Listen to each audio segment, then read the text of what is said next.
Quem chegou agora, sejam muito bem-vindos e nós falaremos hoje a respeito de São Francisco de Sales, né, esse grande santo da Igreja Católica. O primeiro ponto que a gente tem que pensar, quando vamos tratar, né, da vida de um santo, nós temos que pensar no que é a santidade. Né? Para nós católicos, a santidade humana, ela só é possível por um motivo. Nós só podemos falar que existem santos e santas porque Deus é santo. Deus é santo. Deus é santo por excelência. Deus é santo por natureza. Né? As visões, né, dos profetas nas Sagradas Escrituras, né, remetem muito a essa santidade, a essa perfeição de Deus. Então, Deus é santo. O próprio Jesus vai dizer, né, sede santos, né, como eu sou santo, como meu Pai é santo. Né? Então, quem é santo por natureza? Deus. E o que significa santidade? Santidade significa a perfeição. Santidade significa a presença constante do sagrado. Isso é santidade. Agora, nós somos seres humanos, nós somos pecadores, nós somos limitados, nós queremos uma coisa hoje, daqui a pouco a gente volta atrás, nós fazemos o bem, mas também fazemos o mal. Como que isso é possível, então, para um ser humano pecador? Por natureza, naturalmente, isso seria impossível. Mas sobrenaturalmente, a santidade é possível pela graça do batismo. A graça do batismo é uma graça sobrenatural que nos transforma de criaturas em filhos de Deus. Nós recebemos a graça da filiação divina e o Espírito Santo passa a habitar em nós. Então, a santidade é possível? É possível sobrenaturalmente. Naturalmente, ela não é possível mesmo. Se a gente olhar para a nossa natureza humana, a gente vai dizer, poxa, isso não é possível. Naturalmente falando, não é mesmo. Sobrenaturalmente falando, com a graça de Deus, com a ajuda de Deus, correspondendo àquilo que Deus tem para nós, aí é possível? Sim, aí é possível. Então, para nós católicos, isso é possível. Na doutrina protestante, a gente vai falar bastante do protestantismo hoje, porque São Francisco de Sales é um santo que viveu na época da Reforma Protestante. Para o protestantismo, a santidade humana não é possível. O Lutero dizia que, Lutero, Calvino, né, os outros líderes protestantes, diziam que as pessoas que creem são justificadas pela fé, unicamente pela fé. Se a pessoa foi batizada e aderiu a Cristo e acredita em Jesus como seu único e suficiente Salvador, pronto, ponto final. Esta pessoa já está salva.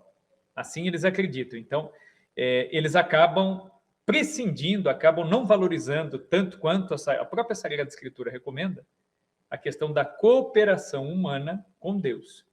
Eles acreditam que, né, naquilo que se refere à salvação, basta a fé. Então, a fé é o suficiente para salvar. Agora, é claro, eles não têm a razão completamente, mas em parte dá até para a gente entender por que eles pensam assim, porque realmente as Sagradas Escrituras nos dizem isso, né, que se nós temos fé em Cristo como nosso único e suficiente Salvador, de fato, a fé nos justifica, mas nos justifica naquilo que depende de Deus.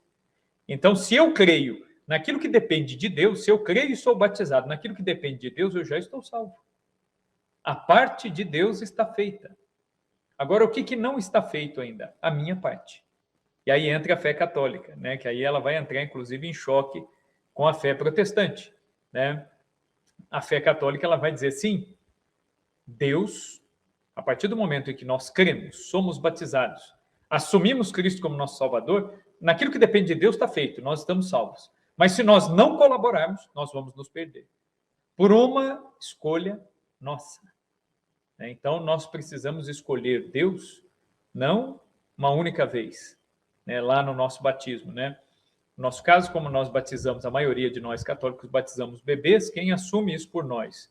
Lá na infância são nossos pais e padrinhos, E depois nós retomamos e reafirmamos essa fé no crisma. Então, quer dizer, só que essa fé, será que basta eu dizer sim lá no batismo e dizer sim no crisma? Não. Eu tenho que renovar esse meu sim o tempo todo. E eu tenho que colaborar com Deus. É aquilo que São Tiago, no capítulo 2 da sua carta, vai dizer: a fé sem obras é morta. Eu tenho que agir de acordo com essa fé. Eu tenho que agir sobrenaturalmente, ajudado pela graça de Deus que habita em mim.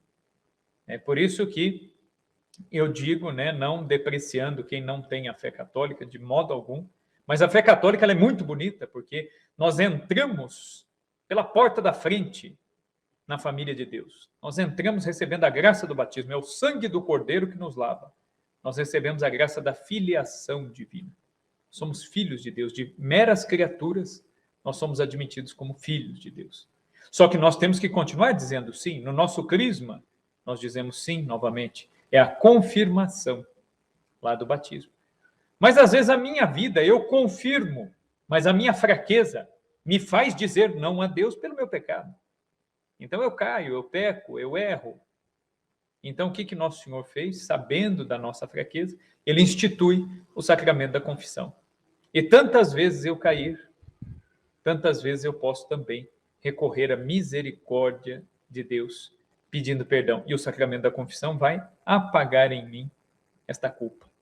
Então, e assim nós vamos caminhando.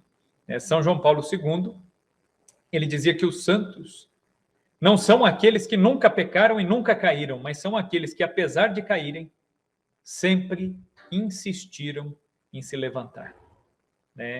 E eu digo mais, eu digo que, acrescentando aí a fala do Papa, que o santo é aquele que sempre insistiu em se levantar depois da queda, contando com a graça de Deus. Isso é um santo, Então, o santo é aquele que cai, mas insiste em se levantar. Então, a santidade nas pessoas há e pode haver. E essa é a vocação universal de todos nós católicos, de todos nós cristãos, de todos nós que cremos em Jesus como nosso Salvador e Redentor. Essa é a nossa vocação. E nós temos que saber que se esse é o nosso chamado, nós somos família de Deus. E essa família de Deus, ela está reunida onde? Na igreja. A igreja é a família de Deus. Então, a santidade, ela é fruto da graça de Deus, mas essa graça de Deus, ela frutifica em família. Ela frutifica para o outro. Todo santo, ele não é santo só para si. Ele é santo para o outro. Aliás, ele só se torna santo na medida em que ele se doa para o outro. Das 3 virtudes teologais, a fé, a esperança e a caridade, a maior delas é a caridade. A fé vai acabar. São Paulo apóstolo diz isso, que a fé vai acabar. Quando nós morrermos e estivermos na presença de Deus, a fé vai acabar. Por quê? Porque fé é acreditar sem ver. E no céu, nós veremos Deus face a face. Então, a fé já não vai ser mais necessária. Eu não vou precisar acreditar sem ver, porque no céu nós veremos claramente. Nós veremos as coisas como Deus vê. Então, a fé vai acabar. A esperança, ela também vai acabar. A esperança é o quê? É a virtude que me faz crer, que me faz confiar, que me faz esperar em Deus. Por confiar em Deus, eu espero tudo de Deus. Eu trabalho, é aquilo que São Francisco Xavier dizia, nós devemos trabalhar como se tudo dependesse de nós e acreditar como se tudo dependesse de Deus. É a confiança. A virtude da esperança é a confiança, esperar em Deus. A esperança também vai acabar, porque quando nós alcançarmos Deus, nós não precisaremos esperar mais nada, nós teremos a posse de Deus. E o que vai sobrar, então, lá no céu? A caridade, o amor. Essa é a maior das virtudes teologais. E o santo é aquele que é santo porque amou. É santo porque em Cristo e por ver Cristo nos outros, se doou. Aí cabe uma pergunta para nós, Às vezes a gente, num mundo tão corrido como o nosso, nós vamos de casa para o trabalho, corre, você chega em casa, quem é casado, quem tem filhos, tem as obrigações da casa, as obrigações da família, você tem coisa do trabalho para resolver, e no outro dia você já levanta cedo de novo, é comida para fazer, roupa para passar, é um monte de coisa, são obrigações, são problemas no trabalho, é problema da empresa, é telefone que toca. No meio destas preocupações todas, onde nós vamos encontrar Deus? Aí surge o grande problema. E este dilema, ele é antigo, né, na vida da igreja, ele não é uma coisa nova, né, é algo antigo, né? Os leigos, as pessoas que vivem no mundo, sempre se perguntaram, né? E os leigos, de certa forma, durante séculos na história da igreja, os leigos eles ficavam naquela luta, naquela crise, naquele drama interior, pensando no seguinte: puxa vida, eu estou me dedicando tanto ao trabalho, à família, a tanta coisa, mas eu não consigo rezar. Eu não consigo me dedicar devidamente às coisas de Deus.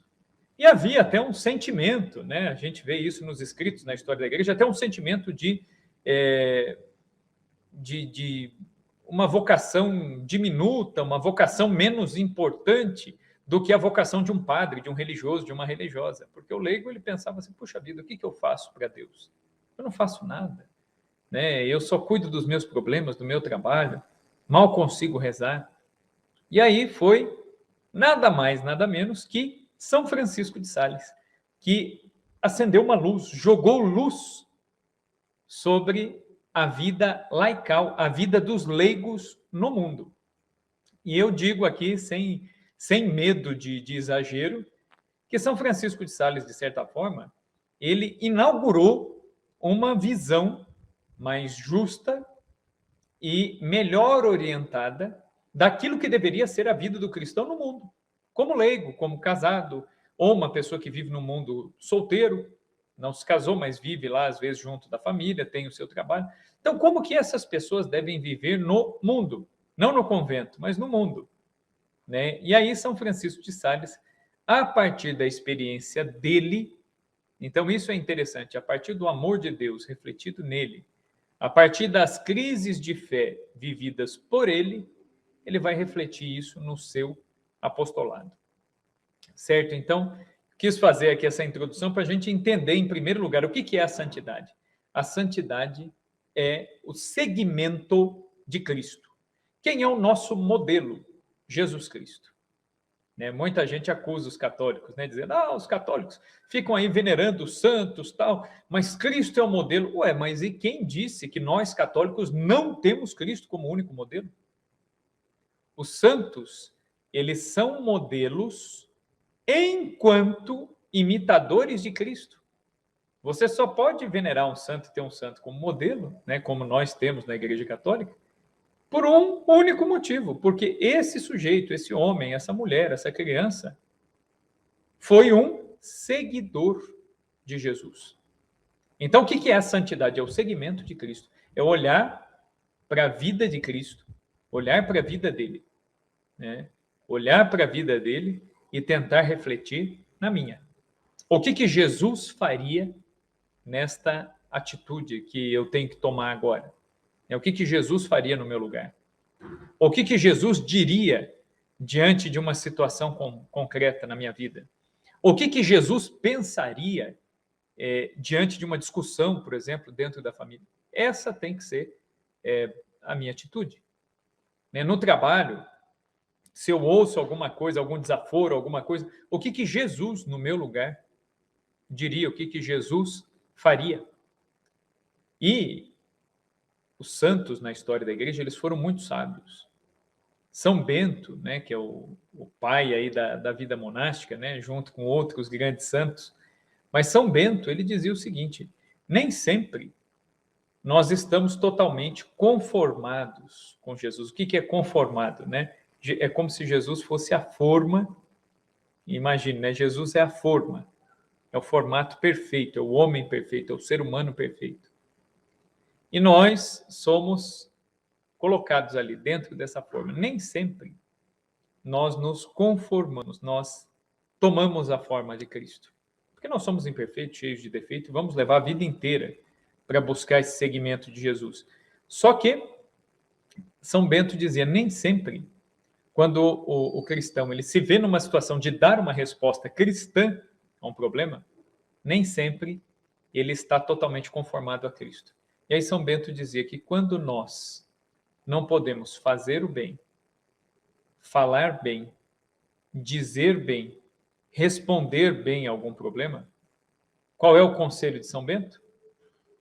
O silêncio. Que nós guardemos o silêncio.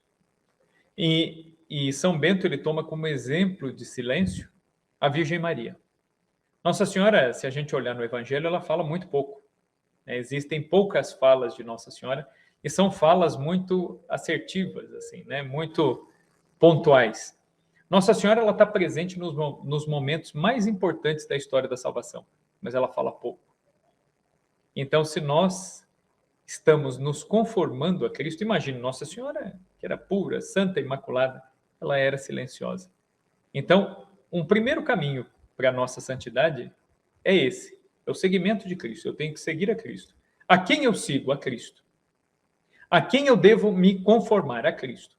Quem eu devo imitar? A Cristo. O que Jesus faria nas situações concretas da minha vida?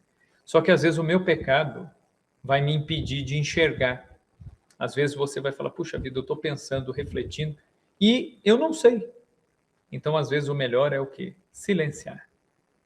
Diante de uma ofensa, às vezes é melhor silenciar. Diante de uma situação que eu não sei ainda qual é a melhor resposta, é melhor silenciar. Certo? Então, aqui já é um caminho, né? Que São Francisco de Sales vai delinear na sua espiritualidade. E São Francisco de Sales ele dizia que no degrau, né, na subida para o céu, né, para a vida eterna, existem vários degraus para a santidade. E o primeiro degrau, e ele dizia, e ele usa até uma brincadeira, ele fala que os degraus para se chegar ao céu, eles são muito altos, e não dá para você passar para o seguinte sem pisar no anterior. Né? Não é como aquelas escadas com degrau mais curto, né? Que dá para ir pulando, subindo de 2 em 2, 3 em 3. E São Francisco de Sales ele dizia, não sobe o degrau seguinte aquele que não pisa no primeiro. E o primeiro degrau para a santidade é a humildade. Então, esse é um grande ensinamento desse santo, né? Ele vai dizer a humildade. O que é humildade? É a justa consciência de si. Às vezes tem gente que pensa que humildade é você ficar se depreciando, né? Ah, porque eu sou um pecador, porque eu sou uma pessoa que... Ah, eu digo que vou amar a Deus e depois, 5 minutos depois, eu estou fazendo o contrário. Eu sou uma pessoa que sou inconstante, cheio de defeitos, preguiçoso. Então, ótimo. Né? Tem gente que pensa que ficar falando isso de si é humildade. Não. Falar isso de si não é novidade nenhuma. Né? Se você tem esses defeitos, eu também tenho, outros também têm. Alguns de nós temos alguns defeitos que são piores, outros têm outros que são aí um verdadeiro espinho na carne. Até aí, novidade nenhuma. Né? Então, isso não é humildade. A verdadeira humildade é a consciência de si. É reconhecer quais são os dons que Deus me deu. Né? Tem muita coisa boa em mim. Então, isso foi Deus que me deu. Eu estou vendo que a Daniela entrou aqui, né, na live. Aqui a Daniela, por exemplo, que nos acompanha aqui, a Daniela trabalha lá com os bolos, lá ela faz os bolos, faz os doces, lá tem a mão boa para isso. É um dom que Deus deu. Então, nós que estamos no mundo, na vida laical, é isso que São Francisco de Sales vai dizer. Onde que Deus nos quer? Em primeiro lugar, naquilo que é nosso dom. Né? Então, lá para a Daniela, é fazendo bem lá os bolos, os doces, ela tem que atender bem os clientes dela. Eu sou professor, eu dou aula, tenho lá os meus alunos, eu tenho que ensinar bem. Os meus alunos têm que entender o que eu estou ensinando, eu tenho que conseguir chegar, estabelecer aí um diálogo com eles. É meu dever. Né? A mãe que cuida dos seus filhos em casa, ela tem que educar bem os filhos. Ela tem que ensinar as regras, ela tem que educar. Então, cada um de nós devemos reconhecer quais são os dons que Deus me deu. Né? Tem gente que fala assim, mas eu faço coisas tão comuns, né? Tão comuns. Eu me lembro aqui, em Campinas, né, no tempo que eu ajudei aqui numa das paróquias, tinha uma senhora aqui que há muitos anos, né, ela se dedicava ali a limpar a capela ali da comunidade onde eu frequentava, e ela costumava dizer, né, ela falava, mas eu não faço nada, eu não sei fazer nada de importante. Ela falou assim, eu faço a única coisa que eu sei que é limpar. E era interessante que, quando não era ela que fazia ali a limpeza da capela, não saía do jeito que se esperava assim, a limpeza. Por quê? Porque ela fazia muito bem. Né? Era difícil alguém que limpasse como ela. Então, quer dizer, para Deus, não existe santo mais digno ou menos digno. Né? Na história da igreja, nós temos santos que foram papas e nós temos santos que foram pessoas extremamente simples. Nós temos São Pio X, que foi papa, mas nós temos Santo Isidro, lavrador, lá em Madrid, na Espanha, que era um lavrador. Cuidava da terra, arava a terra, cuidava dos bois. É um santo canonizado pela Igreja Católica, era um santo casado. Inclusive, ele e a esposa, Santa Benedita, são um casal canonizado pela Igreja Católica, né? Marido e mulher. Né? Então, veja bem, né? Uma pessoa que viveu a santidade no casamento e cuidando da terra, cuidando dos animais. E o que ele fazia de extraordinário? Ele rezava, ele fazia caridade, ele educava os seus filhos. É isso que ele fez. Né? São Luís e Santa Zélia Martin foram pais de Santa Teresinha, né? e de outras, né, religiosas aí, mais 2 filhos que faleceram, né? Um pai e uma mãe que cuidavam das suas obrigações familiares. Agora, nós vamos ter na história da igreja um Santo Tomás de Aquino, que foi uma das mentes mais brilhantes da história da igreja, mas nós temos também um São Benedito, que foi porteiro do convento, né, do convento de Santa Maria dos Anjos em Palermo. Né? Então, não existe santo mais digno e menos digno, todos são santos. Todos são santos. Aliás, se a gente for prestar atenção, na história da igreja, na devoção do povo, às vezes os santos que nós mais temos devoção eram santos que eram gente mais simples. Né? As grandes mentes da igreja, eles são pouco venerados. São santos, mas são pouco venerados. Por exemplo, um dos santos mais inteligentes da história da Igreja Católica foi São Boaventura. Foi companheiro de São Tomás de Aquino.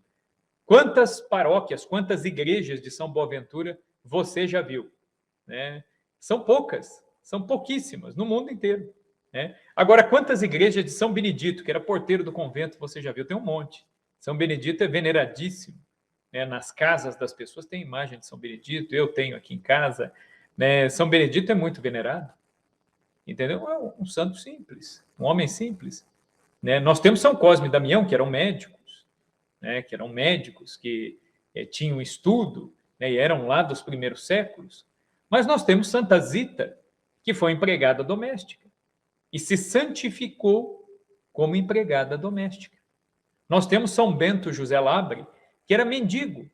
Ele mendigava nas ruas de Roma, era doente, pedia esmolas. E como que ele retribuía as esmolas que ele recebia? Ele dizia para as pessoas que davam esmola para ele: me dê uma esmola que eu vou assistir uma missa e vou comungar na sua intenção. A pessoa dava umas moedas e ganhava o maior dos tesouros, né? Que é a comunhão.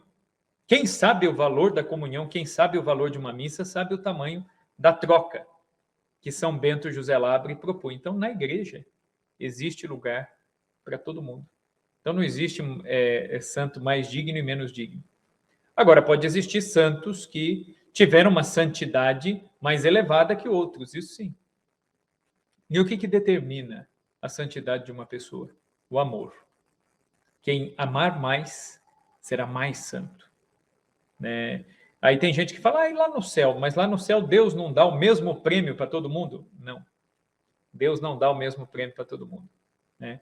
Deus dá o prêmio a cada qual de acordo com o seu amor. Quem amou muito, vai receber muito. Por toda a eternidade. Quem amou pouco, vai receber pouco. Né? Agora, tem gente que ama pouco, porque às vezes a medida, aquilo que Deus pede é pouco. É pouco. Deus não pede para todo mundo ter uma santidade extraordinária, como a Madre Teresa de Calcutá, por exemplo. de largar tudo e criar uma grande obra, recolhendo leprosos, doentes, crianças, órfãos. Não é para todo mundo que Deus vai pedir isso. Não é para todo mundo que Deus vai pedir uma pobreza como a de São Francisco de Assis.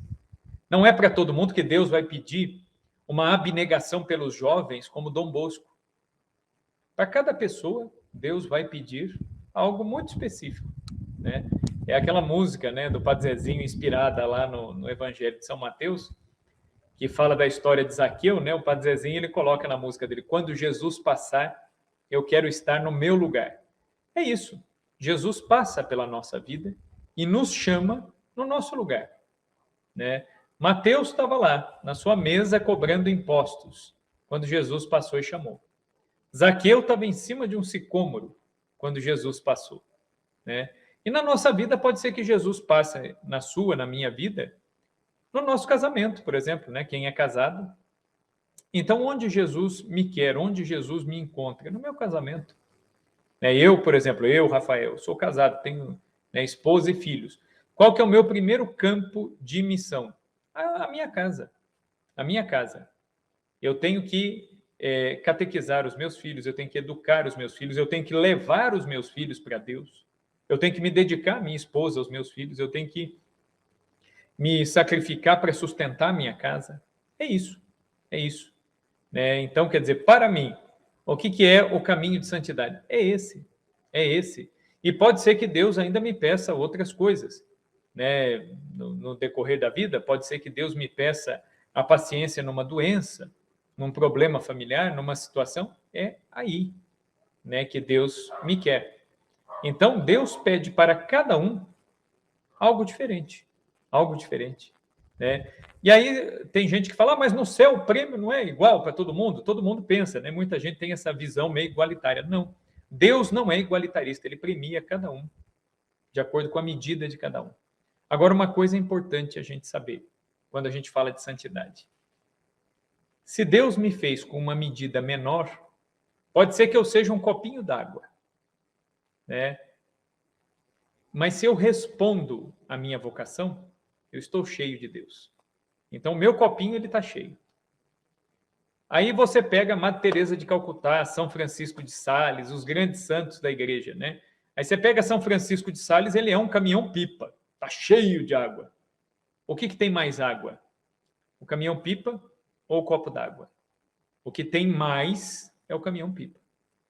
Mas se você olhar para o caminhão-pipa e para o copo d'água, os dois estão cheios. O que isso significa? Que a santidade, ela é a nossa resposta de amor ao chamado de Deus para a nossa vida. Então, se eu respondo a esse chamado de amor, Deus me preenche na minha medida. E eu serei plenamente feliz, na minha medida. Mas existirão outros que terão uma medida muito maior.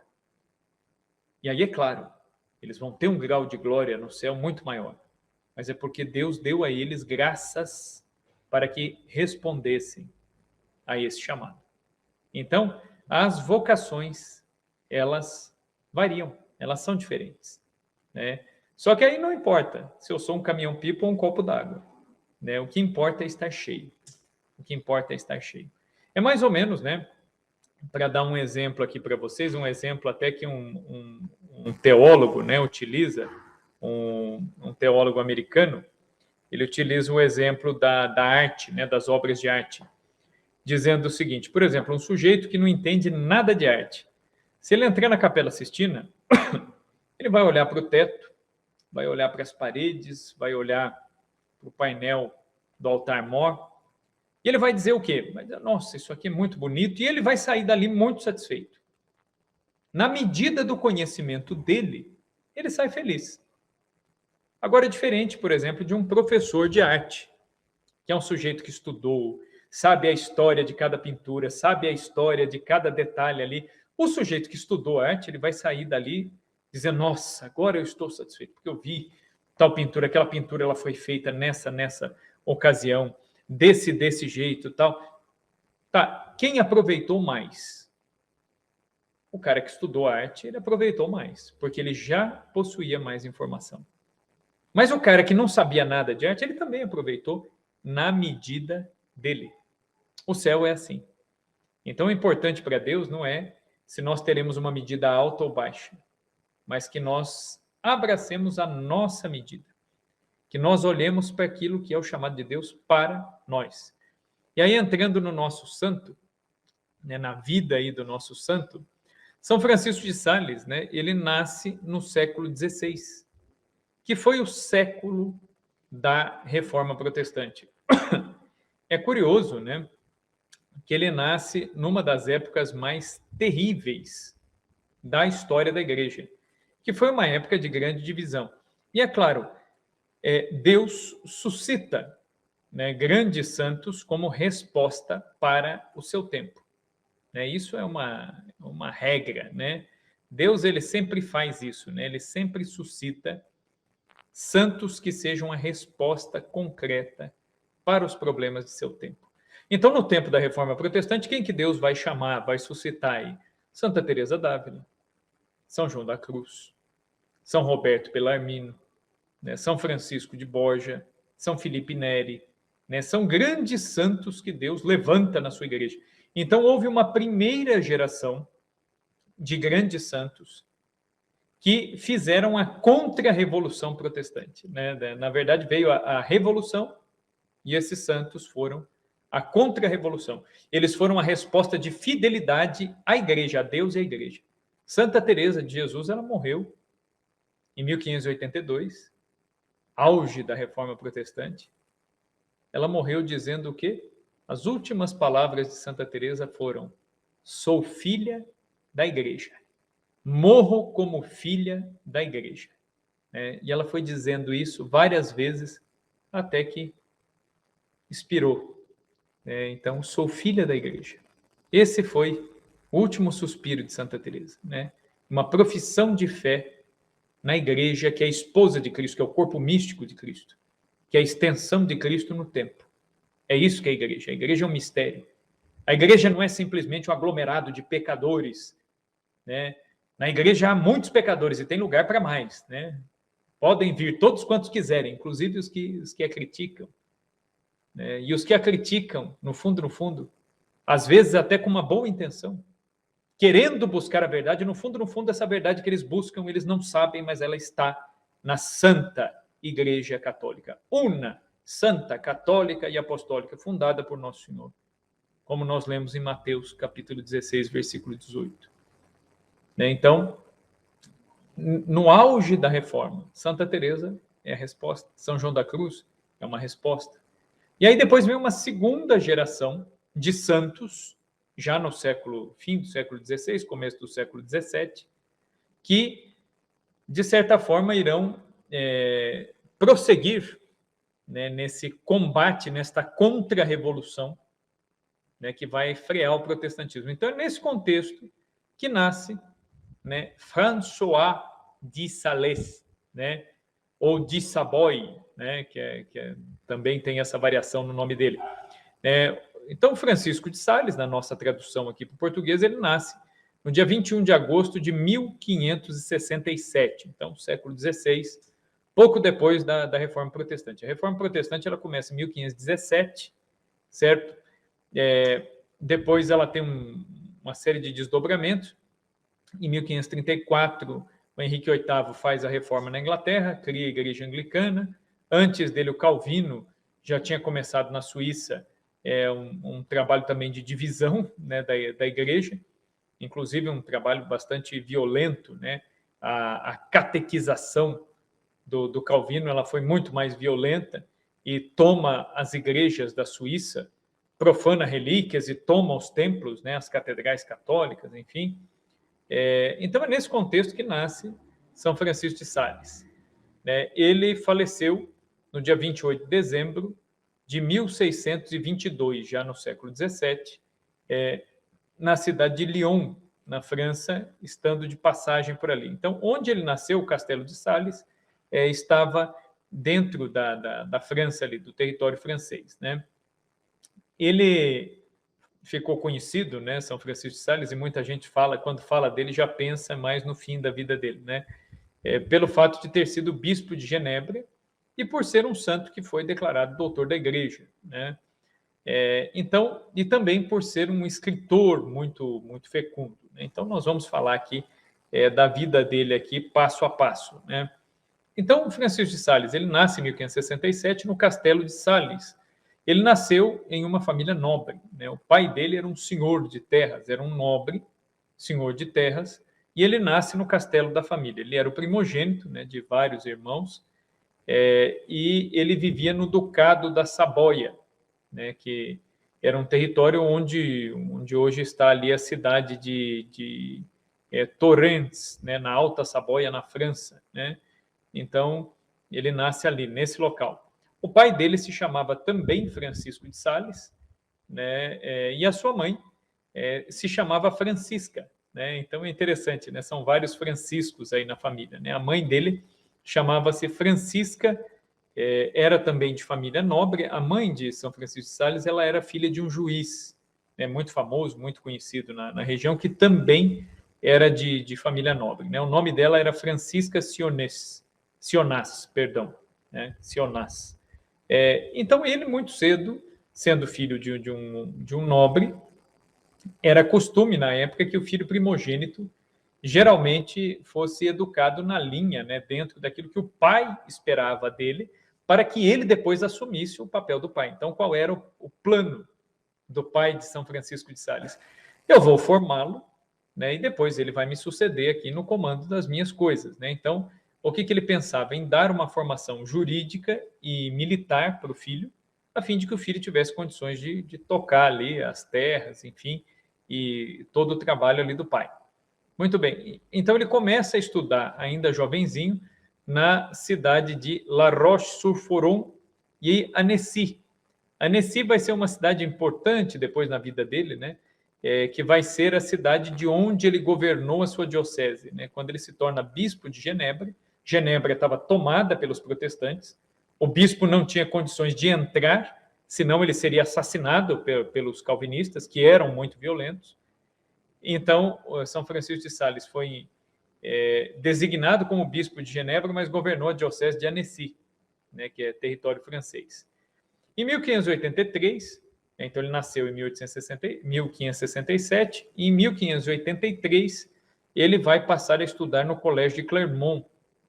O Colégio de Clermont era um colégio de monges que depois, na época de São Francisco de Sales, passou para a mão dos jesuítas, né? Então, esse colégio de Clermont vai passar a se chamar de Lycée Louis le Grand, né?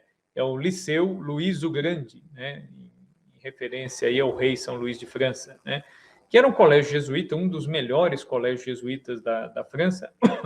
Só perdia para o Colégio de La Flèche, em Paris, né? Que era o maior colégio jesuíta em terras francesas. Mas depois do Colégio de La Flèche, o Colégio de Clermont, ou Louis le Grand, era o maior colégio jesuíta na França. É lá que São Francisco de Sales vai estudar. Ele estuda primeiro retórica e humanidades, né? Depois, no ano seguinte, ele acaba se envolvendo numa discussão teológica muito acalorada. Essa discussão teológica na França, na época de São Francisco de Sales, ele era jovenzinho, ela ocorreu porque dentro da França, do território francês, havia uma grande presença calvinista, sobretudo no norte da França. Tinha muito calvinista no norte da França. Então, os calvinistas, eles martelavam muito na doutrina da predestinação. João Calvino, ele dizia o seguinte, né, que todas as pessoas já estão predestinadas por Deus para a salvação ou para a perdição. Né, para a salvação ou para a perdição. Então, não adianta. Se a pessoa está predestinada ao inferno, ela pode rezar, ela pode trabalhar, ela pode fazer penitência, ela pode fazer o que ela quiser, mas ela irá se perder. E aí, com essa doutrina, né, da predestinação do Calvino, surgiu um questionamento, né? Mas, afinal de contas, né, como que nós vamos saber se somos predestinados ao céu ou ao inferno? E aí ele dizia que as boas obras, a caridade, ela pode ser um indício de predestinação. Um indício. Então, uma pessoa que é muito boa, que faz o bem, ela tem indícios de que ela é predestinada ao céu, indícios. Mas o grande sinal mesmo que vai confirmar ou não era um sinal financeiro. o lucro financeiro ia determinar se a pessoa era predestinada à salvação ou à perdição. Isso explica, por exemplo, por que na Suíça os calvinistas se empenharam tanto em ganhar dinheiro, no norte da França também, né? Ninguém queria ser considerado réprobo, né? Destinado ao inferno. E como para eles a usura, o empréstimo de dinheiro a juros e a exploração do trabalho dos outros, enfim, não era considerado algo imoral, então eles se aplicaram muito nisso e fizeram muito dinheiro. Então o dinheiro era visto como sinal de predestinação, de salvação, né? A teologia da prosperidade que a gente ouve falar hoje, essa coisa de que o Senhor vai te abençoar, o Senhor vai te honrar, ele vai te dar em dobro, esse papo todo que a gente ouve no protestantismo pentecostalista atual, é uma herança desta visão teológica lá do João Calvino, né, de que o sinal de predestinação é um sinal econômico, financeiro, né? Certo? Então, é isso que a gente tem que levar em consideração. E aí, essa questão da predestinação mexeu com a cabeça de São Francisco de Sales. Ele, jovenzinho, ele participou de um debate teológico sobre a predestinação e ele caiu num desespero total, né? Um dos professores que argumentou nesse debate era um calvinista convicto que falou tão bem que convenceu o Francisco de Sales de que ele estaria condenado à perdição. Então ele cai num desespero terrível, né? Num desespero terrível, achando que não teria o que fazer e parece que, de repente, a fé dele foi roubada, né? Então, quer dizer, nada faz sentido, né? Então, se eu nasci, se eu vim ao mundo, mas eu vou me perder, nada faz sentido. Então, por que eu vou amar a Deus? Por que eu vou ser bom? Essa crise dele o coloca num desespero tão grande que ele fica doente. Ele chegou a ficar de cama sem poder se levantar, né? Em 1587, né, essa crise ela se arrastou por vários meses. E em janeiro de 1587, com grande dificuldade, ele estava doente ainda, por conta desse desespero, essa depressão, essa coisa toda que gerou essa ideia da condenação ao inferno, e ele acreditando que ele estaria predestinado à perdição. Ele visitou, então, uma igreja em Paris, né, que é a antiga paróquia de Saint-Étienne-des-Grès, em Paris, e ali, né, nessa igreja, essa igreja de Saint-Étienne existe em Paris lá ainda até hoje, né? Ele se ajoelhou em oração diante de uma famosíssima estátua de Nossa Senhora do Livramento. Os franceses lá, eles dão outro nome, né? Em português seria Nossa Senhora do Livramento. Eles chamam de Notre-Dame de Bonne Délivrance, né? Então seria mais ou menos isso, Nossa Senhora do Bom Livramento, né? Seria algo mais ou menos assim, né? Essa imagem de Nossa Senhora é uma imagem de Nossa Senhora medieval, muito antiga, venerada ali em Paris. Era uma imagem que já estava sem as tintas originais, a imagem tinha ficado escura, negra, por conta do fumo das velas, né, que subiam diante dessa imagem de Nossa Senhora. E essa imagem ela era muito famosa em Paris pelos milagres que ocorreram diante dela. Então foi diante desta imagem de Nossa Senhora que, como um último golpe de misericórdia, São Francisco de Sales resolveu ir lá e recorrer à Virgem Maria para que o ajudasse nesse seu desespero. Então ele vai até Nossa Senhora, se consagra a Nossa Senhora, ele faz um método, né, interessante, muito parecido com o método de São Luís de Montfort. Veja que São Luís de Montfort foi um santo que ele vai nascer no fim do século XVII, né, um pouco depois de São Francisco de Sales, começo do século XVIII. Então, antes de São Luís de Montfort, São Francisco de Sales já foi lá e fez uma consagração semelhante à de São Luís de Montfort. Ele fez uma entrega total, né, da vida dele, de quem ele era, de tudo que ele tinha, a Nossa Senhora. E fez ainda um voto de castidade. Nessa época ele era leigo, ele estava no mundo, não pensava ainda em ser padre, estava ainda pensando em estudar para cuidar das coisas do pai e da família, era jovem ainda. E ele faz um voto de castidade, diz que não se casaria, guardaria a castidade, e aí ele pede a Nossa Senhora a graça de se livrar desse desespero em que ele se encontrava. E aí, nessa época, ele se tornou um leigo da Ordem Terceira dos Mínimos. Os Mínimos é uma ordem religiosa fundada por São Francisco de Paula. Inspirado em São Francisco de Assis, São Francisco de Paula fundou a Ordem dos Mínimos, né, os frades mínimos, né? E aí, então, ele se torna leigo dessa ordem religiosa.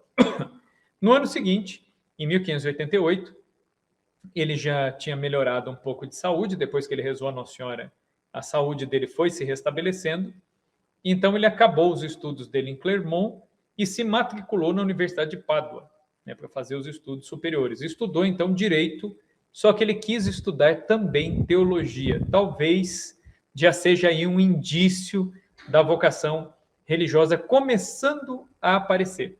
Talvez não de uma maneira muito clara, mas começando a aparecer.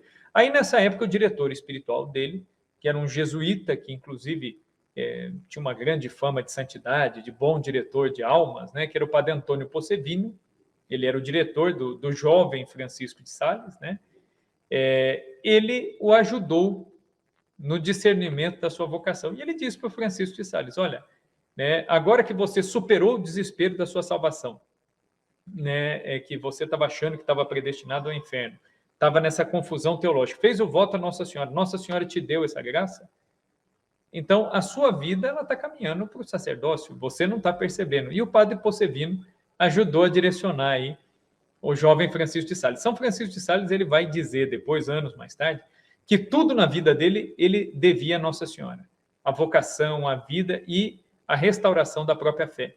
É interessante que nessa igreja de Santo Etienne, em Paris, São Francisco de Sales, diante da imagem de Nossa Senhora, ele faz um voto a Deus, e ele diz a Deus, eu faço o voto de te amar todos os dias da minha vida neste mundo. Mesmo que você queira me predestinar ao inferno, eu vou te amar aqui nesse mundo. Se você não quer que eu te ame no outro mundo, me mandando para o inferno, porque quem está no inferno não ama a Deus, neste mundo eu vou te amar. E se a minha vida acabar, olha a coragem dele, né? O voto, a decisão dele, né? E ele dizia para Deus, se a minha vida acabar e o Senhor me mandar para o inferno, eu irei, pelo menos sabendo que eu fui muito feliz enquanto eu vivi neste mundo te amando. Então ele faz, isso é uma profissão diferente, imagina, né? Não tem cabimento uma coisa dessas, né? É a confusão que a doutrina protestante causou na cabeça dele, né? Como que uma pessoa pode viver a vida inteira amando a Deus e Deus mandar para o inferno? Olha o abismo em que a doutrina protestante colocava as pessoas, e colocou São Francisco de Sales. Ele se viu como vítima dessa doutrina, dessa argumentação. Por isso, ele se decide a estudar teologia. Inclusive para entender esses erros, inclusive para tentar refutar esses erros, né? E para firmar a própria fé. E ele faz esse voto de amar a Deus todos os dias da vida dele, mesmo que Deus o mandasse para o inferno. Mesmo que não existisse eternidade, ele dizia, eu vou te amar todos os dias da minha vida. E ele cumpre esse voto, né? Em 1592, ele se doutorou em Direito, né? Recebeu o seu diploma com, né, todas as honras possíveis, né? Ele era um sujeito muito inteligente. São Francisco de Sales era um latinista exímio, né? Nos escritos dele, né? Os manuscritos até hoje, não se encontram erros de pontuação, de vírgula, de nada disso. Né? Era um homem que escrevia muito bem, de uma cultura muito elevada. Ele escrevia, sobretudo, em 3 línguas, né? Ele se expressava muito bem, sem erro, né? E com uma fluência assim, incrível, que era o francês, o italiano e o latim. Mas ele conhecia outras línguas, né? Também conhecia o alemão, também conhecia o grego antigo, enfim. Né? Era um homem de uma cultura muito ampla. Então, e depois, além de receber o título de doutor em Direito, ele recebeu o título de doutor em Teologia. E aí, antes de voltar para a casa dele, né, o castelo de Sales, na Saboia, ele peregrinou até Loreto, perto de Roma, onde está lá a Santa Casa de Loreto, né, a Casa de Nazaré. Né?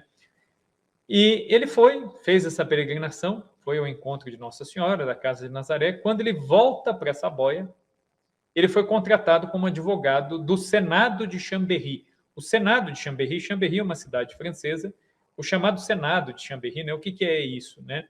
Na época lá de São Francisco de Sales, século XVI, XVII, até o começo do século XVIII, Algumas regiões, algumas cidades maiores, elas possuíam um Senado, que seria o equivalente a uma Câmara de Vereadores. Então, ele foi contratado como advogado do Senado de Chambéry, né, que era uma das cidades mais importantes ali da França. Enquanto isso, o pai dele, animado com a ideia de que o filho estava exercendo a profissão para a qual ele tinha estudado, o pai começou a providenciar tudo para uma vida brilhante, né, do seu filho. Então, o que o pai fez, né? O pai conseguiu outros cargos públicos, o pai conseguiu para ele um cargo de senador e, além disso, conseguiu uma noiva bonita, rica e herdeira de uma família nobre para se casar com ele. E ele tinha feito o voto de castidade, né? E aí o Francisco de Sales ele foi obrigado a revelar ao pai o voto que ele tinha feito e os planos dele de seguir a vida sacerdotal, né? Então ele recusa todos os planos do pai e diz que ia se manter fiel à sua vocação. O pai dele inicialmente ficou transtornado com essa ideia, não aceitava, não admitia essa ideia, mas depois o pai acabou concordando, né, e acabou apoiando, né, e abençoando aí a vocação do filho, né? Quem é que vai interferir para ajudar São Francisco de Sales? O pai, quando ficou furioso, sabendo, né, das ideias do filho, que queria seguir vocação sacerdotal, o pai tentou por todos os meios impedir que ele seguisse a vocação sacerdotal. Quem intercedeu por São Francisco de Sales, sabendo da situação, a sinuca em que ele estava ali, foi o bispo de Genebra, né? O bispo de Genebra na época. Então, ele vai interferir, né? Vai se intrometer ali na situação para salvar São Francisco de Sales, né? Quem era o bispo de Genebra? Claude de Granier, né?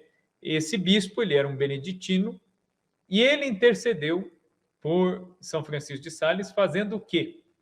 Ele convenceu o pai de São Francisco de Sales a autorizar a ordenação do rapaz, e ele prometeu, ele falou, olha, ele não vai ter cargos na vida política, na vida militar, mas vai ter na igreja. Então eu já vou ordená-lo padre e já vou nomeá-lo como prepósito do capítulo catedrático. O que é o prepósito do capítulo catedrático? É o chefe dos cônegos da catedral da diocese, é o equivalente a um vigário geral. Ele é o lugar-tenente, digamos assim, do bispo. Então, quer dizer, abaixo do bispo, era ele, um jovem padre recém-ordenado, que era a mais alta autoridade. E isso conformou o pai, né, de certa forma, e aí o pai abençoou essa vocação. Assim que ele assume, que foi ordenado, né, e assumiu as suas funções, ele se empenhou desde cedo profundamente na conversão dos protestantes. E ele se envolveu em diversas campanhas de evangelização mesmo, de catequização dos protestantes. Né? Muitos daqueles que haviam se tornado protestantes se tornaram por ignorância da fé católica. É o mesmo problema que nós temos hoje. Né? Hoje, quanta gente não se torna protestante por desconhecer a fé católica? E nós vemos o efeito contrário também. Quanta gente nasceu no protestantismo, nunca conheceu a fé católica e quando conhece, se torna católico. Então, São Francisco de Sales ele se empenhou em salvar essas pessoas, né? Então ele começou primeiro na região da Saboia e como padre mesmo ele conseguiu muitas conversões, muita gente retornou à Igreja Católica. E neste período, como padre, como prepósito ali da Diocese de Genebra, ele sofreu em torno de umas 6 tentativas, mais ou menos, de assassinato. Né? Ele quase foi morto 6 vezes pelos protestantes que queriam matá-lo por saber que ele estava convertendo os protestantes. Ele estava ceifando no campo dos outros ali, né? No meio dessas investidas contra os protestantes e dessas conversões, ele viajou para Roma com autorização do bispo dele, o Claude de Granier. Ele foi até Roma e em Roma ele costurou uma série de alianças com o Papa Clemente VIII e com o rei Henrique IV da França. Lembrando que o rei Henrique IV da França era também chamado de Henrique de Navarra. Ele era protestante. O Henrique de Navarra ele era calvinista, veio à França como um príncipe calvinista para se casar com a princesa Margot, a filha da rainha Catarina de Médici, e o casamento foi celebrado fora da Catedral de Notre Dame, porque ele era protestante, era calvinista, ele não quis entrar na catedral. E depois, na sequência da festa do casamento dele, é que ocorreu a noite de São Bartolomeu, que foi um massacre com a anuência da rainha Catarina de Médici, foi um massacre promovido pelos militares católicos franceses contra os protestantes calvinistas. Foi um episódio terrível na história da igreja, em que pessoas mataram em nome da fé. Isso nunca é bom, isso nunca é adequado, isso nunca pode ser louvado. E nessa matança, a família toda do Henrique de Navarra morreu. Eles mataram a mãe dele, mataram os irmãos, mataram parentes próximos dele.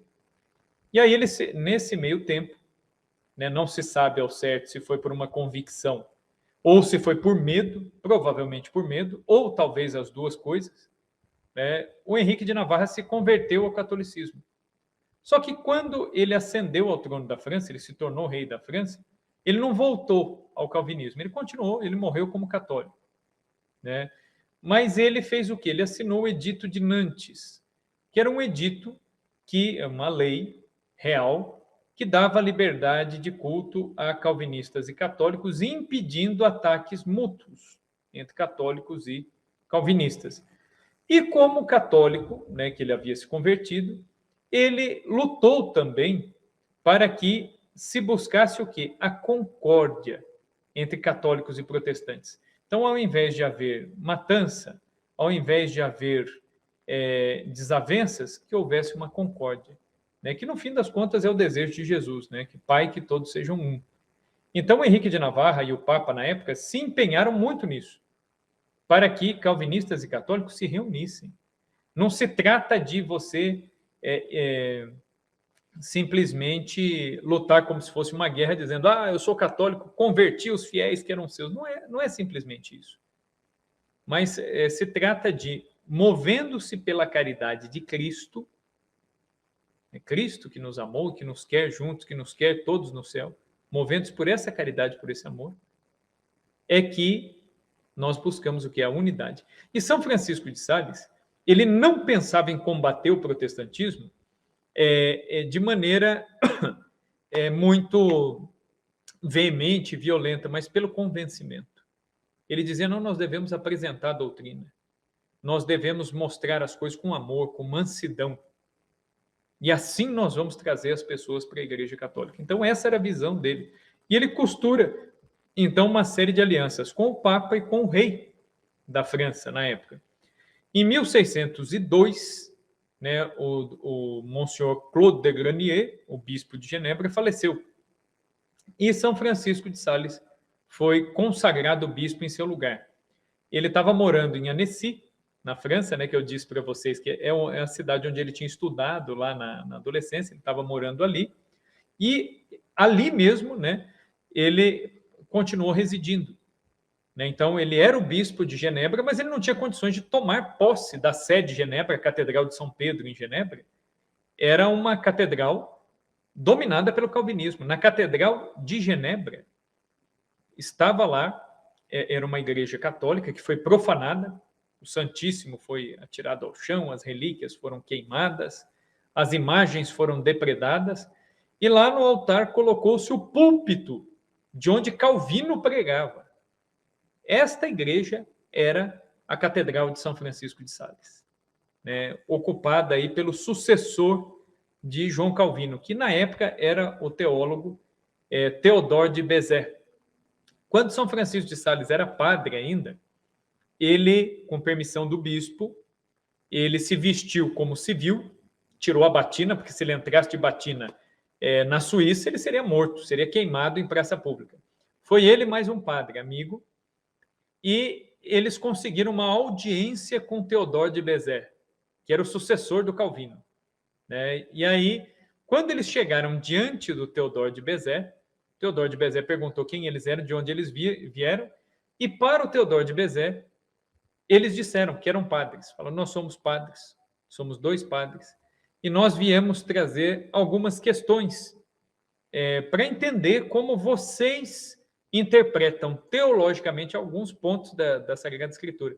E ele levou 6 perguntas bíblicas, e o Théodore de Bézet, apesar de toda a violência, às vezes, que os calvinistas usavam, né, para com os católicos, ele acolheu, ele recebeu bem ali aqueles dois padres, e eles ficaram ali, conversaram por horas com Teodoro de Bezerra, que respondeu às objeções deles.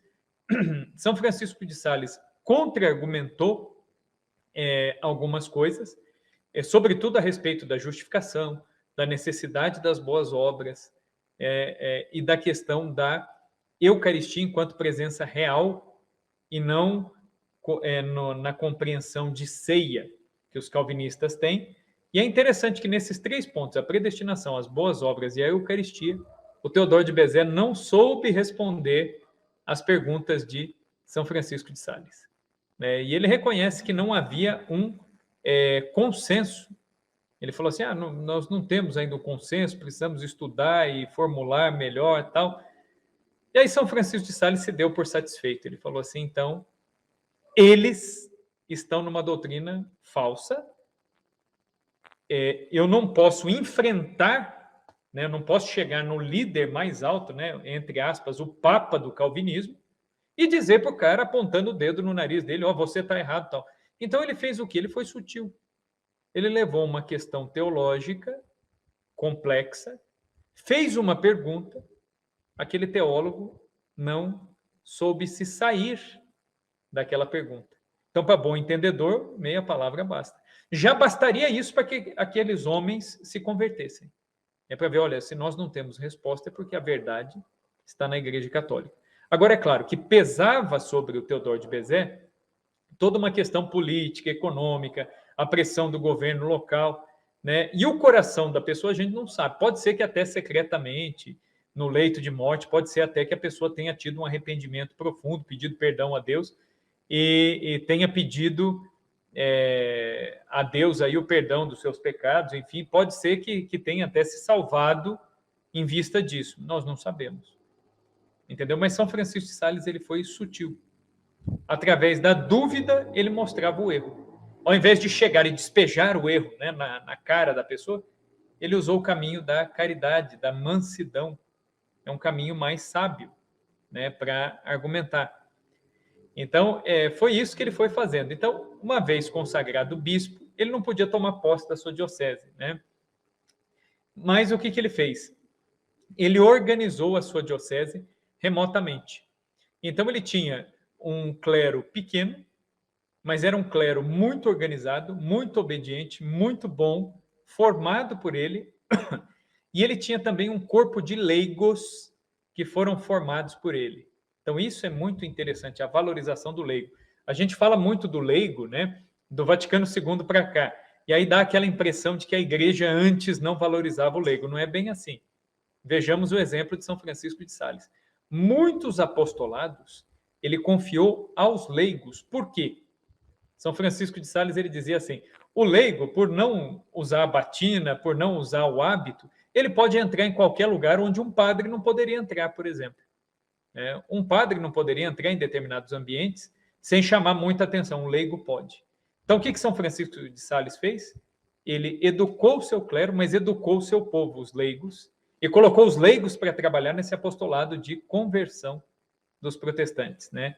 Então, isso é muito interessante. E ele conseguiu conquistas monumentais, assim, na sua época, né? E é interessante que, nessa época, esse ardor missionário de São Francisco de Sales, ele foi crescendo tanto que ele começou a desenvolver uma devoção, né? Ele começou a desenvolver assim, uma devoção muito grande à humanidade de Cristo. Porque o que ele percebeu? Que os protestantes estavam supervalorizando a divindade de Cristo. E foram distanciando, o protestantismo foi distanciando Jesus da vida das pessoas. E aí São Francisco de Sales, ele percebeu, ele falou, essa é a grande armadilha do protestantismo, é de ver um Cristo que é poderoso, que é Deus, que é inacessível, mas de não mostrar um Cristo que chorou quando Lázaro morreu, de um Cristo que fez o milagre das bodas de Caná para não deixar um casal passar a vergonha de ter a sua festa de casamento arruinada, de um Cristo que tinha amigos, que afagava as crianças, E aí São Francisco de Sales, ele notou isso, ele falou, então, este é o grande mal do protestantismo, é desumanizar Cristo, que se humanizou, que se encarnou. Então nós temos que devolver. E aí ele começa uma grande devoção à humanidade de Cristo, sobretudo ao coração de Jesus. E é interessante que depois, né, um pouquinho depois de São Francisco de Sales, vai ser uma filha dele, Santa Margarida Alacoque, que era uma religiosa da congregação fundada por São Francisco de Sales, será ela que receberá a aparição de Jesus, que vai lhe revelar o seu Sagrado Coração. Então, o fundador já havia venerado, já havia, né, desenvolvido essa devoção ao Sagrado Coração de Jesus. Então, São Francisco de Sales, ele começa a arder de zelo, querendo converter. Ele falava, não, os protestantes, eles são nossos irmãos, nós não devemos odiá-los pelo erro que eles pregam, mas nós devemos amá-los, nós devemos desejar o martírio, e se for para morrer por causa deles e pelo desejo de evangelizá-los, eu vou fazer isso. E aí, nessa época, ele começou a desejar o martírio. E ele dizia, se os protestantes quiserem me matar, eles podem me matar, mas eu vou agir como bispo e eu vou fazer tudo para que Genebra seja novamente católica, né? Para que as pessoas que estão lá sejam alcançadas pela fé católica. E aí, nessa época, já era né, mais ou menos ali pelo ano de 1617, por aí, São Francisco de Sales ele estava andando na cidade de Évian, né, numa das margens do Lago Genebra. E aí, enquanto ele andava nesta cidade de Évian, rezando pela margem do lago ali, na outra margem do lago, ele viu São Francisco de Assis. A família de São Francisco de Sales era muito devota de São Francisco de Assis. Tanto é que o pai chamava Francisco, a mãe chamava Francisca, ele chamava Francisco. O primeiro nome de São Francisco de Sales era João, né? Ele chamava João Francisco de Sales, né? Jean-François de Sales, né? Mas era chamado de Francisco, né? Era o nome que vigorou mais, né? Que acabou sendo mais utilizado pela família, pelos amigos, é como eu, né? E eu também tenho um primeiro nome, ninguém usa o primeiro nome, todo mundo fala Rafael, eu chamo Luiz, né? Meu primeiro nome, né? Então, às vezes é um nome que acaba pegando mais. E o dele, ele chamava-se João, mas o nome que pegou mais foi Francisco. E ele viu São Francisco, e ele era membro da Ordem Terceira de São Francisco. E ele viu São Francisco do outro lado do rio. E São Francisco de Assis disse o seguinte para ele: desejas o martírio como eu também o quis, mas como eu, você não terá. Terás que te tornar o instrumento do teu próprio martírio. Ou seja, você mesmo vai ser um instrumento do seu martírio. Você vai ter que se vencer nos seus pecados, nos seus vícios, e você vai ter que desempenhar o seu papel como bispo. Esse vai ser o seu martírio. Então, São Francisco de Sales, um dado importante que eu não falei aqui, ele, quando foi ordenado padre, ele ingressou no oratório de São Filipe Neri. Ele fazia parte da congregação, né, dos oratorianos lá de São Filipe Neri, né? E, além de bispo, né, ele também se tornou um escritor muito fecundo, né? E, como bispo, o que ele começou a fazer? Ele criou uma série de folhetos onde ele colocava perguntas, mais ou menos como as perguntas que a gente faz aqui na live, né? Então, você coloca lá uma pergunta, né? O papado é bíblico, como uma das lives aqui que a gente fez, né? Por que Maria é imaculada? Perguntas.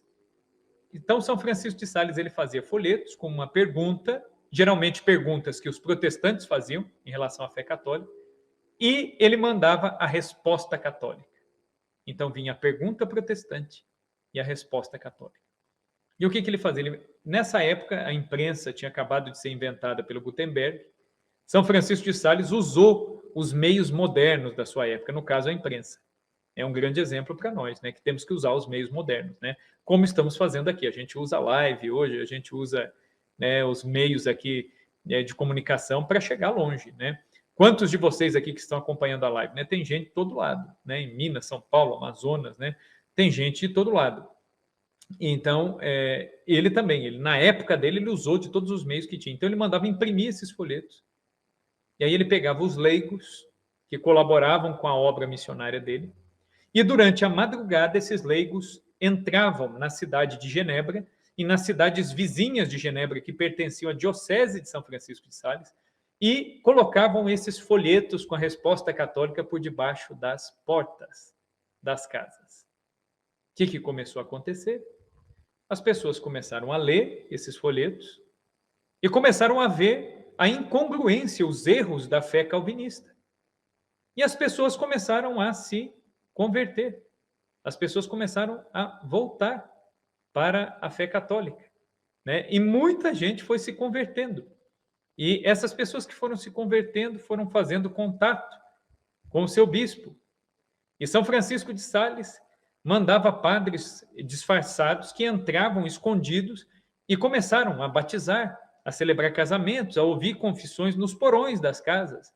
De madrugada, à noite, foram as catacumbas do século XVI, do século XVII. Então, ele foi entrando no campo do inimigo.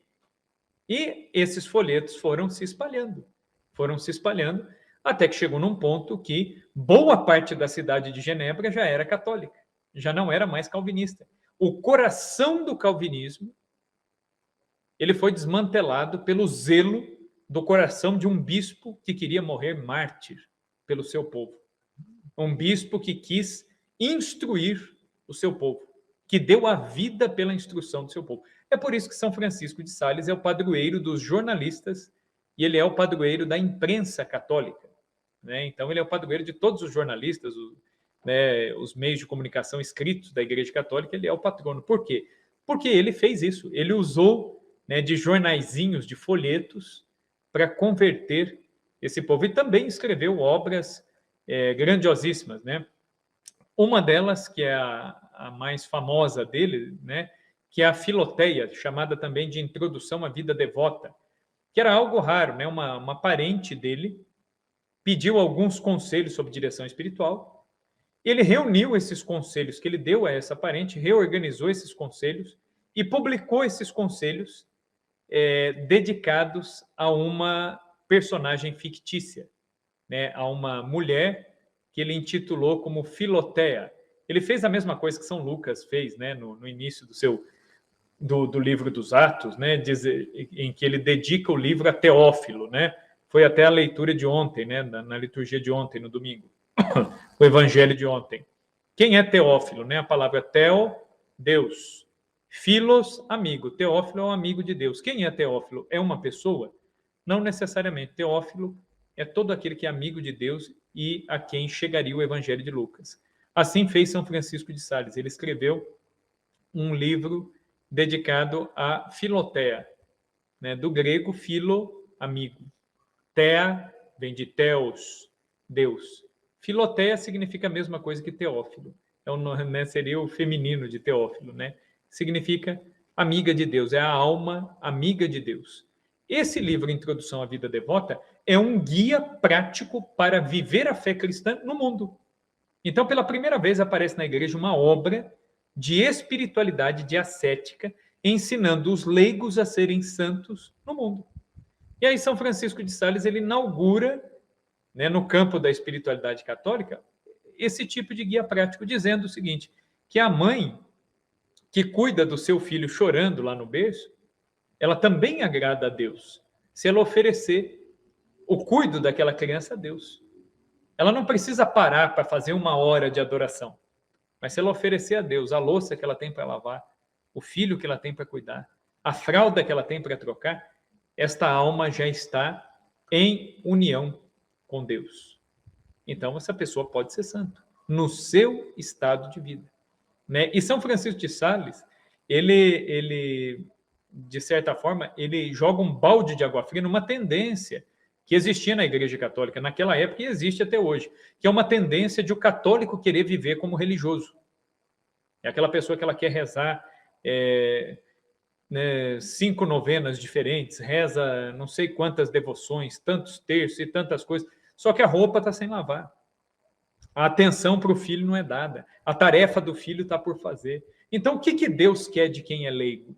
Deus quer que quem é leigo cumpra as suas obrigações como leigo. Como leigo. Né? Então, quer dizer, São Francisco de Sales, ele chamou as pessoas para a realidade.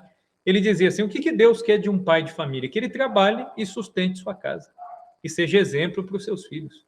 Ponto final. É isso. Né? Um homem que é honrado e se esforça para isso, e faz isso em união com Deus, é isso que Deus quer. E aí ele propõe, inclusive no Filoteia, exercícios de piedade muito simples, muito adaptados. Ele vai falar, reza o terço, né? Se não der para rezar o terço inteiro, divida o terço durante o seu dia. Né? Reza o mistério cedo, na hora do almoço mais um, depois mais outro. Adapta. Né? Ele vai falar, né? A missa, se não dá para você ir todo dia, vá quantos dias você puder, mas o máximo possível. Procure a confissão sempre. Então, é uma vivência da fé muito simples, muito concreta, não é de procurar muita coisa, não. Né? E veja bem, São Francisco de Sales, ele usava o trabalho dos leigos, ele gostava dessa parceria com os leigos, mas ele não ficava dizendo para os leigos, olha, se você quiser se salvar, você vai ter que entrar em 15 pastorais, ainda vai ter que rezar não sei quantas coisas, vai ter que fazer tudo isso. Aí as suas obrigações lá em casa, se der tempo, você faz. Não. O que ele faz? Você é casado? Então, primeiro as obrigações lá na sua casa. Você já tem a sua cruz lá na sua casa. Né? O que é a sua cruz lá na sua casa? Vai ser a dificuldade com a sua mulher, a dificuldade com o seu esposo, vai ser, sei lá, algum problema com a doença de algum familiar, os problemas do dia a dia na educação dos seus filhos, problemas financeiros, às vezes, que você enfrenta. É isso. É onde Deus te colocou. Então, é por essas intenções que você vai rezar. É ali que você vai exercitar a paciência. O caminho da Filoteia é isso, é um caminho muito simples, né? Em que a pessoa vai fazer onde ela está. E ele fala do seguinte, né? Ele foi um dos primeiros autores cristãos a fazer o seguinte, né? Dos primeiros autores católicos a fazer o seguinte. Ele coloca a caridade antes da penitência.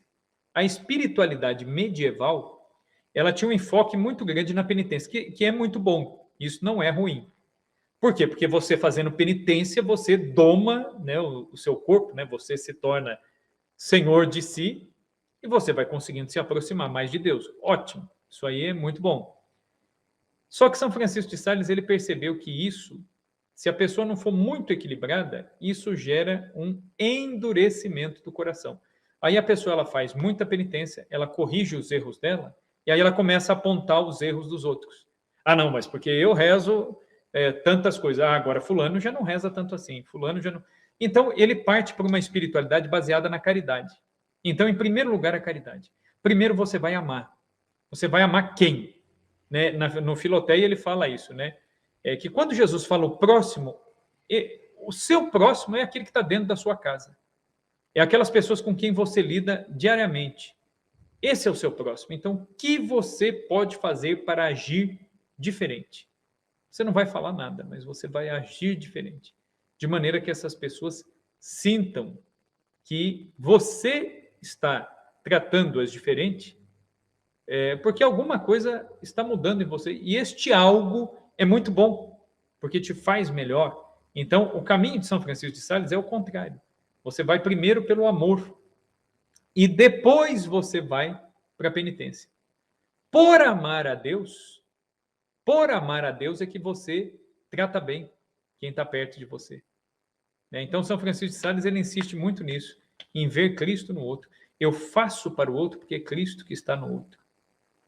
Santa Teresinha do Menino Jesus, que foi grande apreciadora das obras de São Francisco de Sales, Santa Teresinha, né, talvez ela tenha aprendido isso lendo as obras dele, né? Ela dizia, né, que quando ela fazia a caridade para alguma irmã, ela não faria melhor se fosse para o próprio Jesus. Ela dizia, quando eu faço alguma coisa para alguém, se fosse para Jesus, se fosse Jesus que estivesse ali na minha frente, eu não faria melhor para Jesus do que eu faço para as irmãs que vivem aqui comigo. Caridade é isso, né? Eu faço não porque a pessoa merece. Eu faço não porque a pessoa é boa, mas eu faço por Cristo. Isso é caridade. E eu não espero receber nada em troca. Isso é caridade. Essa é a virtude da caridade. E aí ele dizia, né, que quando uma pessoa se inflama da caridade, a penitência vira uma consequência. A pessoa quer se corrigir para ser melhor, né? Depois ele vai escrever uma grande obra. Quem não tem, não conhece, eu recomendo que comprem. Isso é um tipo de livro que não é para você ler de uma vez só, os livros de São Francisco de Sales. É coisa para você ler com calma. São 2 livrinhos dele. O Filoteia, quem não tem, compre. É um livro curto, o Filoteia, tá? O Filoteia é o resumo da espiritualidade de São Francisco de Sales. E aí tem um outro livro dele, que é mais completo, muito bom, chamado de O Tratado do Amor de Deus, que aí vai falar como que o amor de Deus, né, o que é o amor de Deus e como que ele pode nos ajudar a amar mais, né? Depois, em 1610, São Francisco de Sales, junto com uma mulher nobre, Santa Joana Francisca de Chantal, ela era esposa do barão de Chantal, ela ficou viúva, ela tinha, se eu não me engano, 9 filhos, e depois que o marido faleceu, junto com São Francisco de Sales, que era o diretor espiritual dela, ela fundou a Ordem da Visitação de Maria, que foi a primeira congregação religiosa feminina missionária. São Francisco de Sales, o nome da congregação era Ordem da Visitação de Maria. Por quê? Assim como Maria saiu da sua casa em Nazaré e foi visitar Isabel nas suas necessidades, a ideia de São Francisco de Sales era um grupo de freiras, de religiosas, que fossem visitar, fossem ao encontro das pessoas que mais necessitassem de Deus, né, para levar Deus às pessoas. Só que isso, na época, né, foi algo muito inovador, né? Quando São Francisco de Sales fundou essa congregação, assim, não existia nenhuma congregação feminina que fizesse isso, né? Então ele encontrou assim uma certa dificuldade, né, para conseguir tocar essa obra, né, que seria uma congregação feminina missionária. E os superiores da igreja, na época, não aprovaram e colocaram clausura. Então, a Ordem da Visitação de Maria, que foi fundada para visitar e evangelizar as pessoas, se tornou uma ordem de clausura, né? Eu costumo dizer que a ordem que era para visitar os outros, ela se tornou muito difícil, inclusive, de ser visitada, porque as freiras eram de clausura, então não dava nem para ter muito acesso a elas, né? Mas, enfim, a intenção missionária dele foi essa. É uma congregação que existe no Brasil. Aqui tem um convento da Ordem da Visitação de Maria, em São Paulo, né? E é um convento de clausura, né? E depois ele vai fundar também uma comunidade masculina, né, do Oratório de São Felipe Neri. Então ele funda esses 2 grupos, uma ordem masculina, né, uma casa masculina, e uma casa feminina. A casa masculina era da congregação dele mesmo, que era o Oratório de São Felipe Neri. O Oratório de São Felipe Neri, ele fundou na cidade de Thonon, que é o meu sobrenome, né? De onde os meus parentes aí vieram, né? Nessa cidade que São Felipe Neri, que ele funda o Oratório de São Felipe Neri, né? Então, a cidade de Thonon, na França. Depois, São Francisco de Sales, né, de ter tido assim, uma vida missionária muito frutuosa, né? Em dezembro de 1622, ele faleceu improvisadamente, né? Ele estava de viagem com a corte do Duque de Saboia, e nesta viagem ele era a época do Natal, né? E ele pretendia chegar em Lyon, onde existia ali um convento das visitandinas, né? Nessa altura, Santa Joana Francisca de Chantal, ela já havia falecido. Ela era uma dirigida espiritual, como eu disse para vocês, de São Francisco de Sales. Quando ela enviuvou, ela fundou a congregação. Ela tinha 9 filhos, só que apesar de ter os seus 9 filhos aí, o que ela fez? Os filhos, eles já eram, a maioria já eram maiores, alguns até casados, e os mais novos ela entregou aos cuidados dos filhos mais velhos para poder seguir a vocação religiosa. Ela queria ser freira desde menina, a família não deixou, fizeram com que ela se casasse, então ela obedeceu aos pais, se casou. Quando o marido morreu, ela foi para o convento, né? A vocação dela é muito interessante que hoje em dia até causa um certo choque para a gente, né? Porque os filhos pequenos dela, ela explicou para os filhos que ela seguiria a vocação religiosa, tal. Os filhos pequenos dela deitaram na porta de casa para que a mãe não saísse, né? Quando ela falou que ia para a vida religiosa, fundar essa família religiosa junto com o bispo, né, São Francisco de Sales, os filhos pequenos se deitaram na porta de casa para que a mãe não saísse. E ela pulou por cima dos filhos e deixou os filhos chorando, né, mas sabendo, né, a igreja não permite que uma pessoa viúva, ela pode ir para o convento, pode até ser padre, um homem viúvo, mas desde que os filhos estejam amparados, ou que sejam maiores de idade, ou que tenham a sua educação garantida, assim. Então. E no caso dela, ela entregou os filhos menores para os filhos maiores, né, cuidarem. Inclusive desses filhos menores que se deitaram na porta aí, que não queriam que a mãe saísse, alguns e algumas se tornaram, né, depois padre, freira, outros se casaram, né, eram filhos de Santa Joana Francisca de Chantal, né, uma grande santa. E ela morreu um pouco antes de São Francisco de Sales. Então, ele vai em 1622, na época do Natal, e nessa época do Natal, ele chegando ali ao convento, ele não quis se hospedar dentro do convento, ele quis ficar na casa do jardineiro, né, do convento. Então é interessante, né, a humildade dele mesmo como bispo. Ele falou, não, eu me hospedo aqui. Era uma choupana, um casebre ali do jardineiro do convento, que vivia dentro dos limites ali do convento.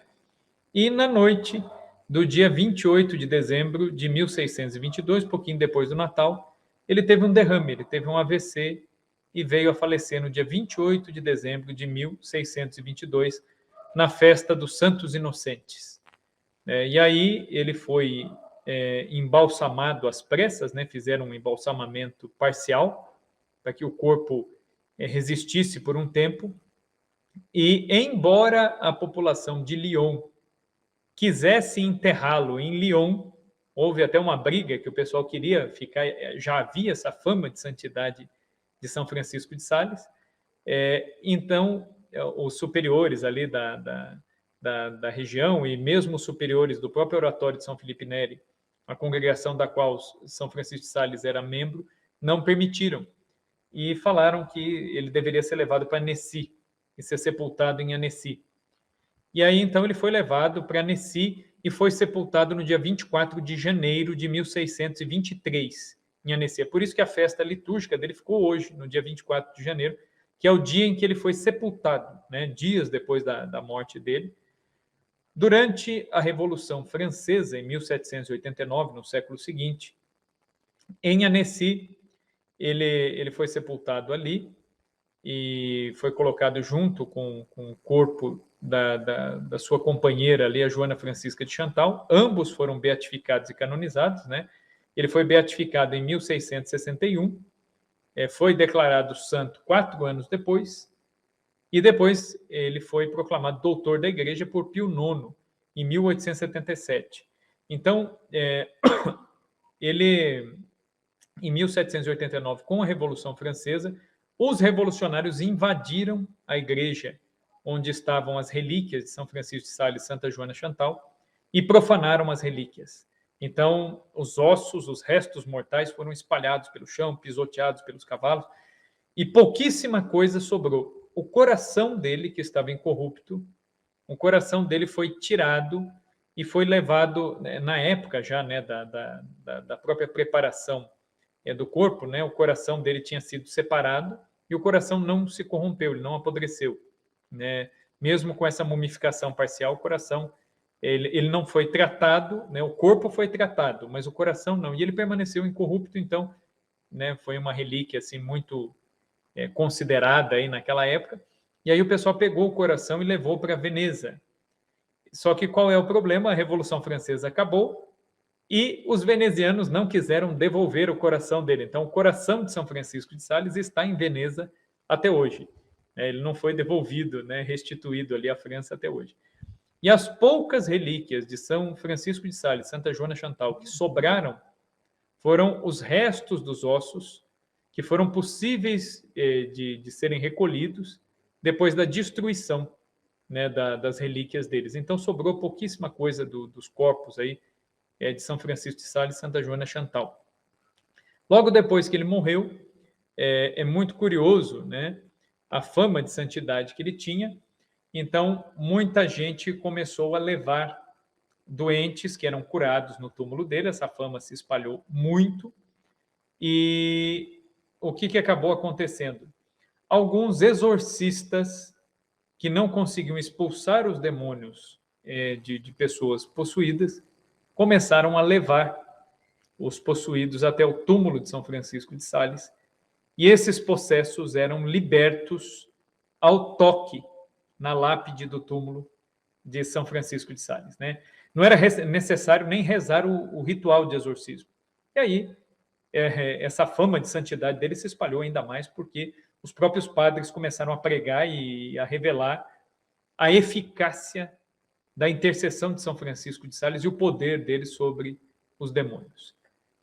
Nós, da comunidade Pantocrator, temos São Francisco de Sales como nosso patrono, nosso modelo e inspirador para a forma de vida secular.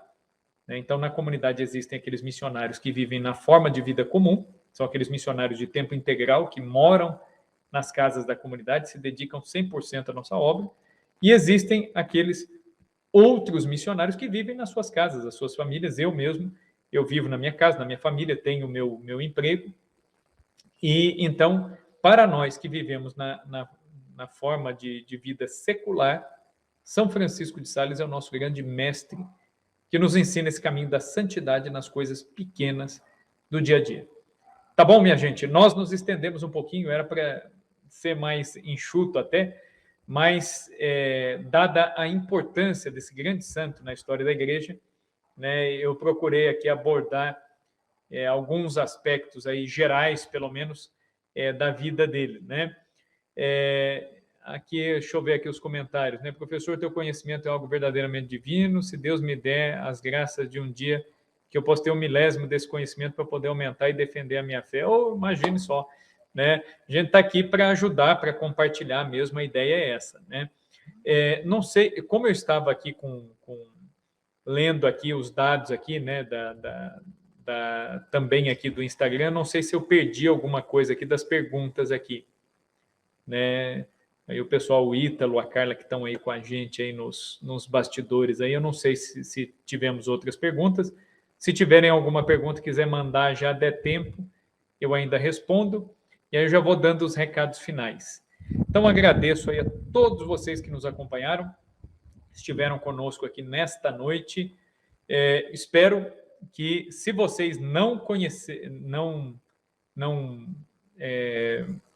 assim, tinham contato ou nunca tinham ouvido falar de São Francisco de Sales, que procurem conhecê-lo. São Francisco de Sales inspirou muitas obras dentro da igreja, né?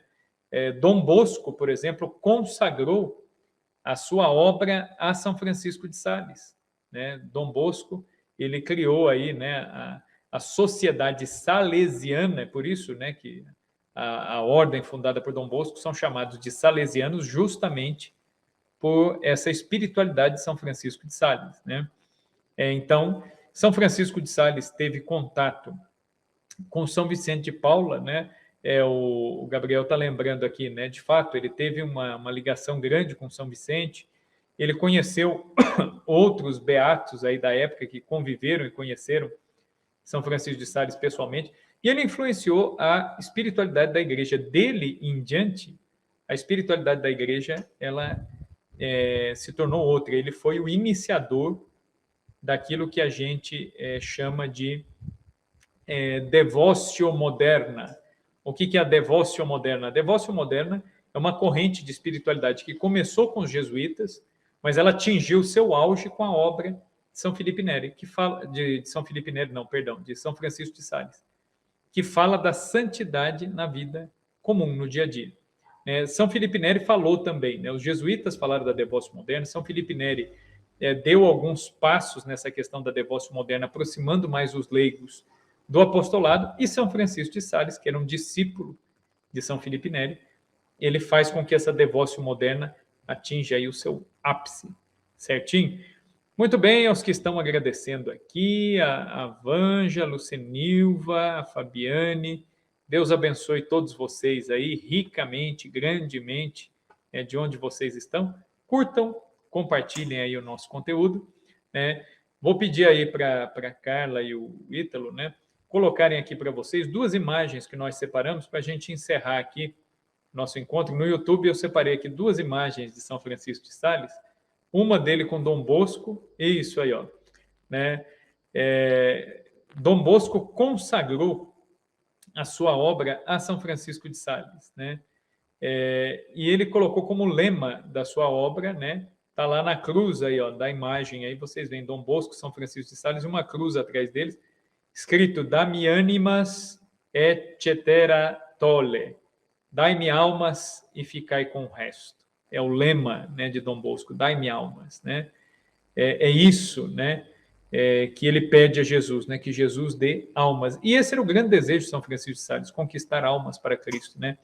E temos a outra imagem aí, que é uma imagem dele junto com Santa Joana Chantal, né, a fundadora da Ordem da Visitação, e ele, o fundador, entregando a regra de vida aí, né, nas mãos dela, né? E São Francisco de Sales, existem várias pinturas dele, não tinha foto, mas tem muita pintura dele da época, né?